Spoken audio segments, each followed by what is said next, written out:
Or Yes. maybe you're just not well. I've been sick. I've been on the I couch know. for days. So not good. I think Yesterday you've I was given me what great. you have from all the way down there. Yeah, I was super good yesterday. So and didn't have to do that much talking. It's not till today. So anyway, as long as the lozenges work, then we're winning. They argue you should have a little tipple of like a scotch or whiskey or something, but it's probably a bit too early for that, I think. Maybe. Pretend you're back in New Zealand. So how's things going at Elephant in the Room Consulting, Jenny? We're really busy. We're doing lots of things going on, and quite really busy. Lots of really cool projects happening at the moment, with looking at reconciliation action plans, helping with some conversations that people don't like having, some uncomfortable conversations, which I really enjoy doing, which is a bit strange.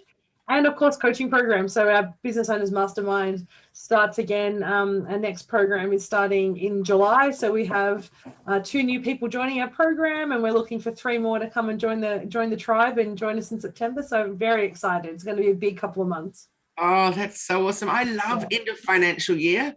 It just has a bit of a buzz in the air, doesn't it? It's exciting. It really does. Exciting. So I'm also really... And what about you? How's things going with Hello Media? Very, very good. Thank you. It's yeah. It's good. It's very good. I'm definitely in the mode of, being sick doesn't pay off. Even though it was good, I needed to rest and all of that, but now I'm like, whoa, how do I fit in many days into not many days? True. Anyway, very true. My new systems and processes are working well so that I can actually stop and rest. So it's nice. Good. It's all good. And I'm excited for our topic today, Jenny. Me too. So, women, talking about women. But what I'd like to pick up on while we go into women is what you just said about having the difficult bits. Has that been with women or with men? A bit of both, actually, but actually sometimes with women. This week has been a mixture of both, and a lot of the conversation this week has been around how we build relationships. And I use this quite often, and I use this. A colleague of mine shared with me that we need to move at the speed of trust, which is my favorite kind of tagline that I love, because it talks about relationships can only build and grow as the trust level builds and grows. And if there's a break in the trust or that changes, then that impacts the relationship. And I think as women, we kind of know that. We don't language it like that, but we know that. And particularly in the Indigenous space, that's a really profound process. And that my colleague who spoke to us a while ago, Jason Timor, shared that with me, and it really drives, and it really kind of sat with me.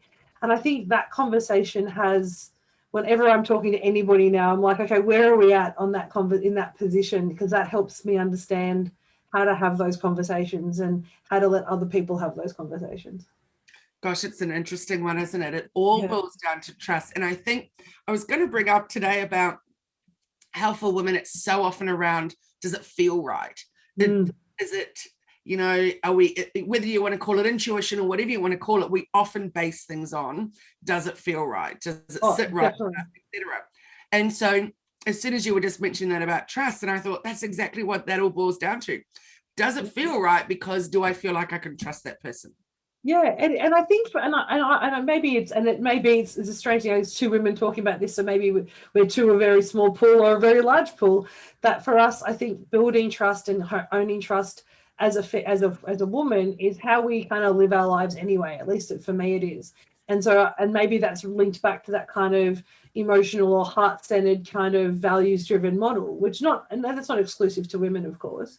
But I think when we want to engage with people, we want to know that people are talking to us and seeing us for our whole person, not just for our gender. And I think knowing that conversation and whatever identifications, we talked about last week about diversity and inclusion in the same way, is we don't want to be talked to just because we're female. We want to be talked to because we bring value and we can show expertise and we can add so much more to the conversation. And the research supports that. I mean, companies that have female leaders in there have anywhere from 15 to 30% increase in productivity and performance when they have women on their board or women in executive leadership positions. And I'm sure that number is growing. And so it's an important part, but people don't think about the impact. Sometimes they just go, oh, well, it's a female, so isn't that cool? But it's actually better than that. I love that you just said it's actually better than that. It's absolutely true. The stats are amazing, aren't they? And when They we really are. those Australian businesses doing incredible things in the world space, look at Canva, for example. Oh, I know. You know, that's an amazing thing, and a woman from Perth. And if you look at the number of women leaders, I think women have started to, the shackles have been released in the last decade, I think, for women in the way that we view ourselves in the business world, the way that how serious we're taken in the business world. And also, I think, recognizing our power and our strengths to actually just do things that we probably never normally play in. And I think there's a confidence I think that's come from the last 100 years of other women kind of building up our confidence and building up an environment that it's accepted. But the number of female entrepreneurs killing it in the IT space is insane.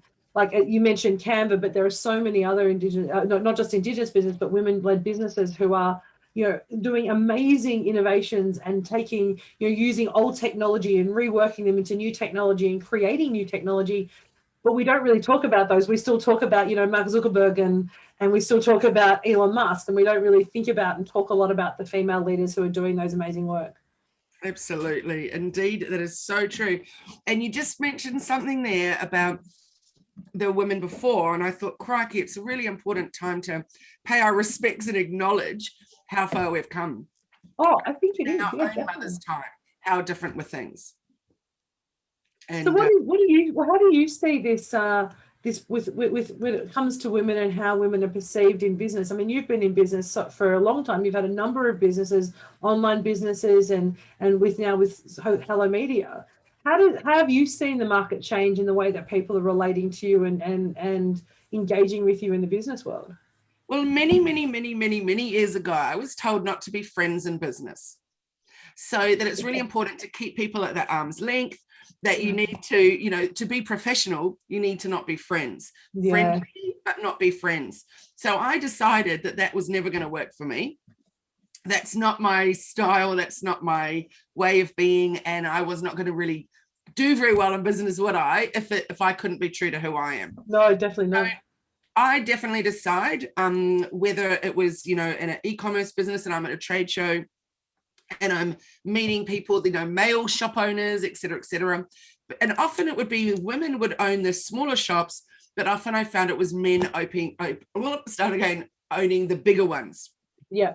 At the chain stores and all of that. That's obviously not true across the board, but that was my experience of it. And so they would come up, they would approach at my stand in a much more official kind of boom, boom, boom sort of a way, and their suits and ties and all that.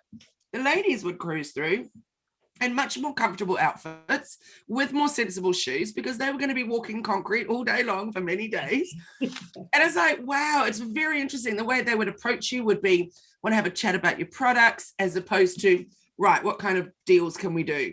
Yeah. And it really it just sets things up, doesn't it? The way that people approach you and the minute that they perceive you. And it's the same when we look at that style of business to this style of business where we jump on a discovery call. And instantly it's like, how is that scene set? Am I in a suit and tie? Is it very formal? Or am I just going, hey, nice to see you? It's so great to catch up. So what I'm doing in that instance is the same as what I'd be doing in person at a networking event, at whatever it was when I was seeing somebody, is that it will be much more relaxed because that's my style. I'm not saying that obviously that's for all women, but for me, it comes back down to the being friendly. And then, is this someone I'll trust? Is this someone that can, that I'm going to get on with? Because I can't work with people where we actually can't connect. Doesn't mean we have to be best friends. Doesn't mean we even have to agree on everything. But it's just about, can we connect? Because if we can't connect, how on earth are we going to work together? Yeah, and that's such an important place conversation, though. I mean, you mentioned that earlier about the way that we approach businesses, and I remember that idea of, that arm's length conversation and be very professional, and it's that masculine energy, if you like, in terms of bringing to that kind of, I need to show up and be the expert and be buttoned down and have this kind of persona. When I was in the military, someone said to me, well, Jenni, if you want to get ahead in the military, you need to learn to play golf, because that's where all the decision makers, they go and play golf. If you're a senior officer, they all play golf. And that was 30 some years ago, that's what people did, or 25 years ago, that's what people did. And I could have went, well, that's going to suck for me because I don't play golf and I don't want to play golf, right? So there was all these personas and views that we have to have. And I think that relationship piece is so important because that's changed for everybody. I think not just women leaders, but people now know that you need to build a relationship and we need to connect and actually be interested in the person, not just what they're selling. Otherwise, it makes for a very dull and very difficult relationship if it's just around the commodity, isn't it? Yes, it absolutely is. And as you're walking into an environment, whether it's networking, whether it's in a business meeting with, a number of people, the way that you walk in and the way that you feel the energy in the room and how you're then going to connect with people. So what I noticed with my Positive Passionate Businesswomen meetup group, obviously all women, I would walk into that as an in-person event or as an online event, and immediately I just feel hugged. It feels like a really warm environment. It feels really good. And I hope that people always feel really safe in there and, able to share, et cetera, et cetera. I've been to many networking events that are mixed, and particularly yours, I just found glorious. It was funky and fun and, lots of stuff going on, really good connections going on. But for me, I'm personally instantly a little more awkward than it would be if it was just women. Yeah. And I also think it's really important that I put myself in awkward positions and situations because I like to get out of my comfort zone and like to not always be, where I'm just sitting back on a comfy couch. You know what I mean? Yeah. So that's really important. But what about for you? Because I know that you play in this space more with men than just with women, for example. It's a really interesting question. And as you're talking about, I was thinking about that myself, is I used to always have this, and maybe it was because I had grown up with very strong parents and both my mum and dad were very strong, and you just who you are, male or female, you just turn up and show and be strong. And that's how you display your expertise or your leadership or whatever it might be, be that stoicness, I guess, to some extent. And so I used to actually almost not want to play in women-only spaces. So it was almost like, for me, why do I need to play in a women-only space? I'm perfectly capable of, playing in an equal space and demonstrating my ability and my prowess and all those things in a mixed gender space. And so it was only in the last probably 3 or 4 years since I started the company that I started to actually see the value in actually creating this kind of female community and the women community where we really do come from a place of, if you've had a crap day, people don't kind of try and keep knocking you down. There's a real care and interest to say, well, what can I do to help and how do I support you and how do you want to show up today and how can I help you do that because I can see you're flat. And in fact, a beautiful friend of mine this morning who I absolutely adore and is one of my favorite people in the world, Leanne, called me this morning just to say, hey, I was just thinking of you and wanted to say, I think you're pretty great. And I just went, I've had a tough week. And to have a call like that was pretty damn good. Now, I don't imagine that happening in any other environment than this that we've created.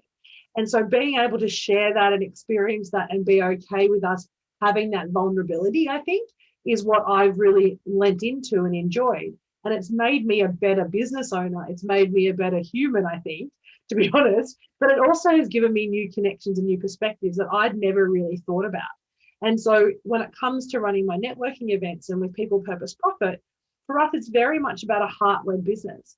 And so it's funny, the business owners that we attract, the male business owners that we attract are all actually business owners who are wanting to live with purpose and to really kind of, and maybe that's the environment that they can come and say, I can actually have difficult conversations. I can share things that I probably wouldn't share in a typical button-down suit and tie networking event as you do with ours, which is relaxed. I wear my Air Force Ones and I'm relaxed and we have wine and we just enjoy ourselves because it's about creating connection first and then let's do some business if that works. And if not, let's just stay friends. I love it. I think that's just wonderful, Jenni. And then I thought, how about we flip it on its head and we don't talk about the wonderfulness of us as women and working with other women and we talk about the bitches. Yes, because there are a few out there. Whoa. And they're not all about, and I agree with you when you said before about, you can be quite transparent with women. I can say to my beautiful client this morning, I'm, still not 100% yet with my crackly voice. And I don't have to pretend that I'm absolutely fine and professional and let's get on with it because I can still be professional even with my voice. But last night I was having a session with this beautiful client, and she told me two quite horrifying things. And one of them to do was that they had a social media manager, and when they decided not to work together anymore, that social media manager went public with it. She didn't say who she was, but she literally made a video about her. And she got herself into spots. So she like acted it out. And she goes, so this is what it is when you've got a client that won't listen to you. So I'm sitting over here and I'm saying da da da da. Now I'll come over here and I'll be the client and go, no, I want to stay in the dark ages. And then we come over here and we say this and then we say that. And she's like, we saw it on social media. She was literally reenacting our conversation. It was horrifying. Goodness gracious. What? Who does that? For starters, we know what's happened. She's burnt her bridges for any future things that might happen. So, that's a bad thing in itself. But then also, you tell other people, don't you? I mean, I don't know the name of that person. I didn't ask or anything like that. But immediately I'm like, oh my God, that is such bad form. And then there was another instance that she told me about that was different, from a few years ago, etc. But again, it was women putting the other one down, or a woman putting the other one down. And I was like, whoa, that's interesting. Do men do that? Do they get all catty and petty and bitchy? I'm sure to a certain degree, yes. But I think because they haven't got that level of sharing feelings and all of that, maybe that's not going on to the same extent. What's your thought around that, Jenni? I think it's a really good point. And I've actually talked to Michael. We talk about this a lot because he asks me questions about who I'm talking to. And if I get off the phone, he's like, oh, who was that call with? Or what was that conversation? And I think there tends to be, and this is just, and I know we're talking, big paintbrushes here, but or broad statements, is that men tend to be a little bit more kind of, hands off and less emotional in the conversation. If someone annoys them, it's like, whatever, we walk away, we just don't worry about it. We let it go, or they let it go. Whereas I find that women do seem, and maybe it's that throwback to the fact that for so many women, it's been a battle to try and get position and get awareness and get, build their confidence and build their profile, that when somebody goes against that or seems to challenge that, their immediate reaction is to defend. And, they become like the mother lion who's defending their cubs by saying, okay, you are not going to, take me down today. And in fact, instead of just being okay with it, I'm actually going to respond with aggression or with that kind of negativity or that negative energy. And I think that happens a lot. And what I've learned from my experience, and I've had people that I've met with on workshops where I've had a beautiful conversation thinking this is going to be so much fun. Here's someone who loves leadership. I love talking about leadership. Let's talk about leadership. And the result was, why are you asking me about that? Who do you think you are to ask me about why I want to do leadership? And I'm like, dude, I just wanted to chill. I wanted to have a conversation about something that I love. And so some women, I think, it comes from a place of a lack of confidence. And it comes from a place of, I'm always wanting to make sure I'm enough, because on some level, I don't think I am. So therefore, I have to always be on top. I have to always be showing that I can say the right things and be the right things and do the right things and be that person that's always on top, because then that will build and fill those gaps that I haven't worked on, because it's all about public success. So I find for women particularly that when you see that response or that response comes, it's because they have a lack of self-confidence and perhaps a little bit of self-awareness that this is actually not about them. It's about their client just making a choice to step away. Absolutely, yes. And what about on social media? How, for example, I'm not going to, name the name of the group, but we know that there's that Facebook group for women that's ginormous, and you can be pretty sure if you post in there, you're going to get absolutely slammed in the comments. There will be some that are particularly helpful, but there will be many, many more that are just plain old nasty. So, we call them keyboard warriors, because it's not like you would have that same conversation in the street with someone as it's happening behind the screen or behind your phone. What do you think's going on there, Jenni? I think that to me is a similar conversation. I guess as a business coach and as a coach talking to people about why you need to respond in that negative way. I mean, it's the same reason trolls exist. I think it's they get joy out of they can't achieve it or they don't know how to achieve it, so they don't want anyone else to achieve it either. So they feel that their job is on some level to just kind of test the waters and knock you down. And maybe it's an Australian thing, but I know it exists globally. But in Australia, we have that tall poppy syndrome, which is really sad. We have that here of wanting to not have somebody be better than us or or do better than us. Whereas you and I succeed, I think, in collaborations because we love that each of us are doing so well. We love celebrating each other's success, and we actually want to, we're, holding it up. And if we could put it, more chocks underneath each of us, we would, to try and lift each of us up. And I think some women just don't feel confident enough in themselves. So their response is, if I'm not confident, then no one else should be confident. And I don't think for a lot of women, it's even a conscious awareness. I think it's something that just happens. They just feel like they should respond in that way, and they don't even know why they're doing it.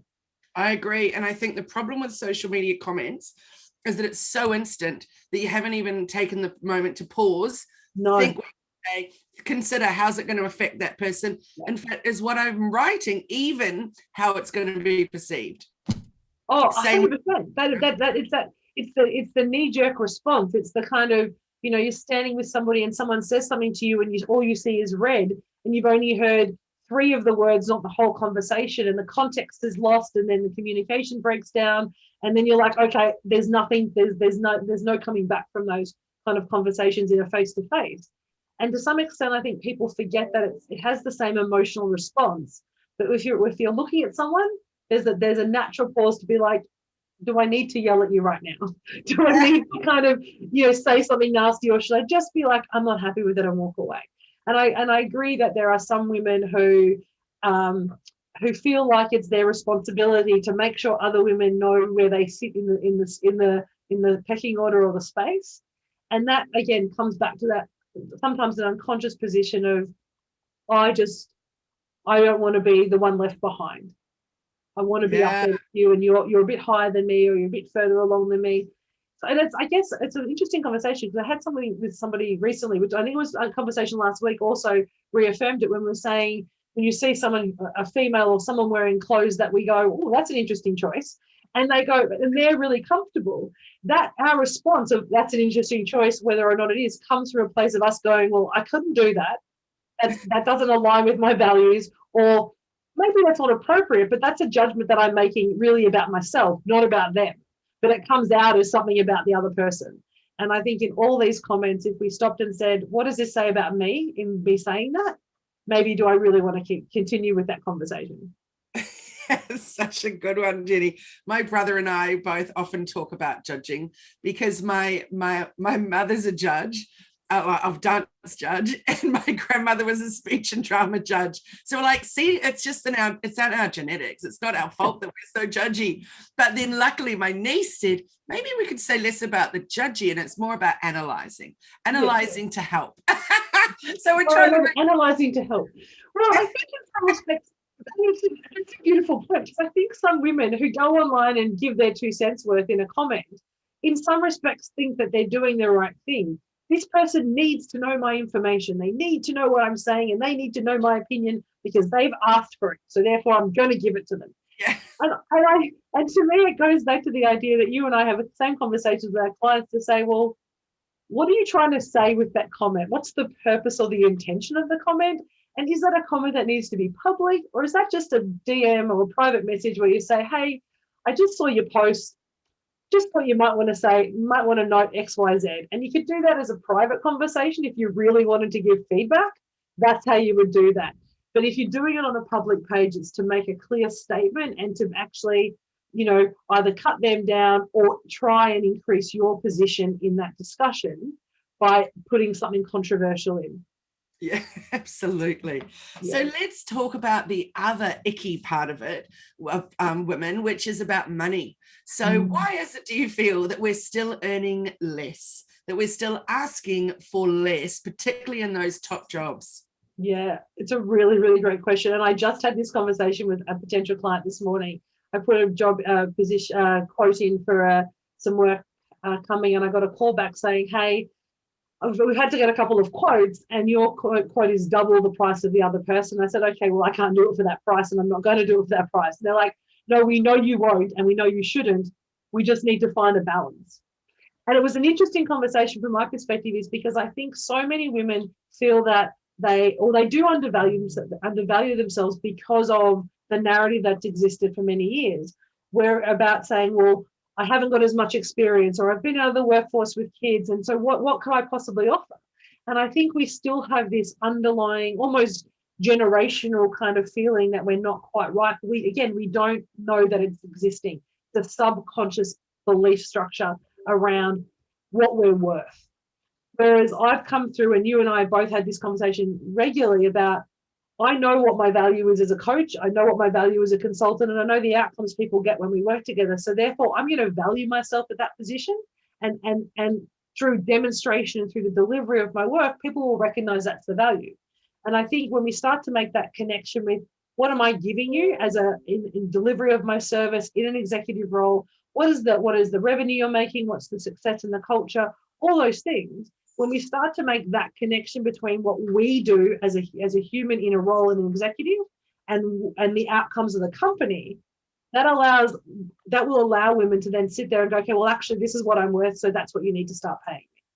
But we don't have that. I don't believe many women, particularly even women in executive roles who are killing it and doing amazing work, I don't necessarily think they've made that full connection through to the value they're giving to the business. Yeah, absolutely. How about we have that as our big topic for next week, Jenni, and we talk money again. So not necessarily money with women, but money in general, and how it's perceived and how we ask for it, how we put up our prices. That could be a great time to do that because it'll be the first week of July. I think it's a great conversation. And money with women seems to be, so I guess it goes back to the days for us as well. You would have seen, you would have grown up, I mean, we're in that kind of late 40s age group where we're thinking, we grew up with, don't talk about money, sex, or religion, right? Or politics, depending on which circles you're in, right? They're the ones you didn't talk about. You never talked about what you got paid because that was a private thing. How much something cost. Or how much something costs. Whereas for me, money, and money is just money. What I'm getting paid is irrelevant. It doesn't, how much the company is choosing to pay me doesn't devalue how much I'm worth, because worth and what I'm being paid are two very different things. And I think when we detach our worth from how much money we're getting paid, it will actually encourage you to ask for more because you start to go with your value and worth over, oh, well, I should be so grateful that they're paying me this amount. Oh, hell no. They should be grateful to have you giving the value that you're giving them to the organization. And that's the switch. So I think that's a great topic for us to talk about next week. Fantastic. Well, I look forward to that with you, Jenni. So tell everybody, how can they get in touch with you? Oh my gosh, it's already half an hour. You can get in touch with me on Facebook and Insta is the best two places I like to hang out, at Elephant in the Room AU on both of those places. Or you can find me on LinkedIn and on my personal Facebook page. Basically, if you type in Elephant in the Room Consulting into Google, I'll come up. You can find me that way, but definitely Facebook is where I love to hang out. Great. And how about you, Kylie? Where do people find you? hellomedia.team on Instagram, and find the Facebook group hellomedia.team, and that's our website too. And then we should mention our meetup groups, Jenni, because both you and I run them. We do. Tell me about yours. Bring it up. So mine's Positive Passionate Businesswomen, and it's obviously just for women. And before COVID, it was in-person meetups in the Byron Shire, Northern Rivers area. And since COVID, it's anyone from anywhere in the world can join, and they're all online. So Positive Passionate Businesswomen, there's a page on the website. Tell us about yours, Jenni. Before I do, and I love your meetup group. Your meetup group has such an incredible number of active women and so many amazing businesses who come and chat and share knowledge in that. And you have some of the best lucky door prizes of any meetup ever. So if you're just into wanting, sampling amazing product, you need to, if you're a female, join that group. Mine is People Purpose Profit Business Network. We're an in-person meetup group. I still like to catch up face-to-face and clink glasses with people with a good glass of wine. Our meetups are generally held at the moment in the Brisbane Business Hub. It's in the CBD in Brisbane, and we run every 4 to 6 weeks. So our next event is in the second week of August, and we're really excited because we've got a very exciting special guest, which I can't announce yet, but very exciting special guest that we're coming. So again, great conversations, and it's open to anyone who's in business. Awesome. Sounds exciting. I hope that I can get to that one. And it's interesting that you mentioned about enjoying the meetup in person, etc. So I don't know why I haven't gone back to that yet, because it's not like I don't plan to, but maybe that things are still so iffy with, Yeah, I think at the moment New South Wales seems to be kind of up and down. We're lucky here in Brisbane. We've got borders that get closed on a dime. So I think there's a lot of challenges around, unfortunately, in New South Wales at the moment. But what I love about yours and the way that you manage your Zoom groups, and particularly your meetup, is at the same time the women turn up, they're there to connect, but they can sit there with their kids in the background, have a glass of wine, enjoy, still have life, but be able to connect with women. And I think for many of the people who come to your groups, particularly those from overseas, they couldn't do that if it was in person. So you're providing an opportunity for women to connect and still have still have family time without disrupting too much, which I love. That's right. I love that too. And funny enough, but just before COVID, my plan was to travel with the meetup group, jump over to New Zealand, head off to Melbourne and all that, and, do these great in person in different places. And then boom, COVID. But yeah, so it's interesting, isn't it? Where the world is at right now. It is. Well, I look forward to chatting to you next week. You look after yourself this week, and we will chat on Friday about money. Thanks, Jenny. You too. Have a wonderful weekend. See you, Kay. See you, everyone. Thanks for listening. Everyone.